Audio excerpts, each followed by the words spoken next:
ಯಾವಾಗಲೂ ಕನ್ನಡ ತಾಯಿ ಅವ್ರಿಗೆ ಆಯಸ್ಸು ಆರೋಗ್ಯ ಐಶ್ವರ್ಯ ಎಲ್ಲ ಕೊಟ್ಟು ಕನ್ನಡ ತಾಯಿ ಯಾವಾಗಲೂ ಅವ್ರ ಕಾಪಾಡ್ತಿರ್ಲಿ ಅಂತ ಹೇಳಿ ಕೇಳ್ತಾರೆ.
ಇಳಿತಾ ಇದ್ದಾರೆ.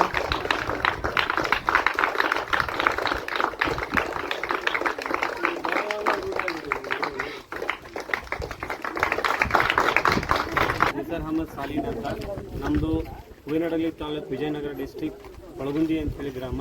ಆ ಸ್ಕೂಲಿನ ಜ್ಞಾನಜ್ಯೋತಿ ಹೈಯರ್ ಪ್ರೈಮರಿ ಸ್ಕೂಲ್ನ HM ನಾನು. ಸೊ ನಾವು ನಿನ್ನೆ ಇವತ್ತು 2 ದಿವಸ ಶೈಕ್ಷಣಿಕ ಪ್ರವಾಸದಲ್ಲಿ ಇವತ್ತು ಇಲ್ಲಿ ಕಲ್ಲಿಂಗಕೋಟೆಗೆ ವಿಸಿಟ್ ಕೊಟ್ಟು, ಅದರಲ್ಲೂ ವಿಶೇಷವಾಗಿ ನಾವು ಕೋತಿರೋಜನ್ನ ಸುಮಾರು 2015ರಿಂದ ನೋಡಿದ್ವಿ. ಸೊ ಅವಾಗ ನೋಡಿರೋದಕ್ಕೆ ಇವಾಗ ನೋಡಿದ್ರು ಇಂಥ ಕಲಾವಿದರು ಎಲೆಮರೆಕಾಗಿ ನಶಿಸಿ ಹೋಗ್ತಾ ಇದ್ದಾರೆ. ಅಂಥವ್ರನ್ನ ಬೆಳಕಿಗೆ ತರೋದು ಸಮಾಜದ ಮತ್ತು ನಮ್ಮಂತಹ ಎಲ್ಲ ಪ್ರಜ್ಞಾವಂತ ಯುವಕರ ಜವಾಬ್ದಾರಿ. ಅವರಿಗೆ ಹೆಚ್ಚು ಸಬ್ಸ್ಕ್ರೈಬ್ ಮಾಡಿ ಅವರಿಗೆ ಸರ್ಕಾರ ಗುರುತು ಮಾಡೋ ಥರ ನಾವೆಲ್ಲರೂ ಸಪೋರ್ಟ್ ಮಾಡೋಣ ಅಂತ ಹೇಳಿ ನಾನು ತಮ್ಮೆಲ್ಲರೂ ಈ ಮೂಲಕ ತಮ್ಮೆಲ್ಲರಲ್ಲಿ ಕೇಳ್ಕೊಳ್ತೇನೆ. ಧನ್ಯವಾದಗಳು. ಅವ್ರಿಗೆ ಯಾವಾಗಲೂ ಕನ್ನಡ ತಾಯಿ ಅವ್ರಿಗೆ ಆಯಸ್ಸು ಆರೋಗ್ಯ ಐಶ್ವರ್ಯ ಎಲ್ಲ ಕೊಟ್ಟು ಕನ್ನಡ ತಾಯಿ ಯಾವಾಗಲೂ ಅವ್ರ ಕಾಪಾಡ್ತಿರ್ಲಿ ಅಂತ ಹೇಳಿ ಕೇಳ್ಕೊಳ್ತೇನೆ. ಏನ್ ಅನ್ನಿಸ್ತಾ ಇದನ್ನ ನೀವು ನೋಡಿ? ತುಂಬಾ ಖುಷಿ ಅನ್ನಿಸ್ತದೆ. ಯಾಕಂದ್ರೆ ನಾವು ಕ್ಲಂಬಿಂಗ್ ನಲ್ಲಿ ನೋಡ್ತಿದ್ವಿ. ಯಾಕಂದ್ರೆ ಯಾಕೆ ಕ್ಲಂಬಿಂಗ್ ನಲ್ಲಿ ನೋಡ್ತೀವಿ ಅಂದ್ರೆ ನಾವು ಬೇಸಿಕಲಿ ಫಿಸಿಕಲ್ ಎಜುಕೇಶನ್ ಟೀಚರ್ ಆಗಿರೋದ್ರಿಂದ ಸೊ ನಮ್ ಕಡೆಗೆ ಕ್ಲಂಬಿಂಗ್ ಗೆ ಟ್ರೈನ್ ಅಪ್ ಮಾಡೋರಿಲ್ಲ.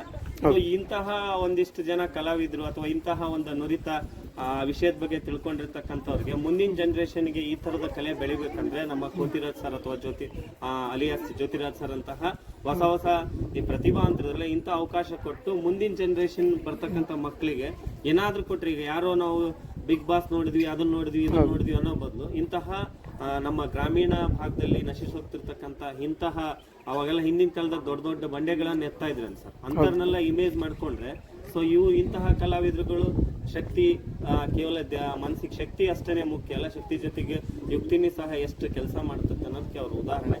ಸೊ ನಾವೆಲ್ಲರೂ ಇವ್ರಿಗೆ ಸಪೋರ್ಟ್ ಮಾಡೋಣ ಅಂತ ಹೇಳಿ. Thank you.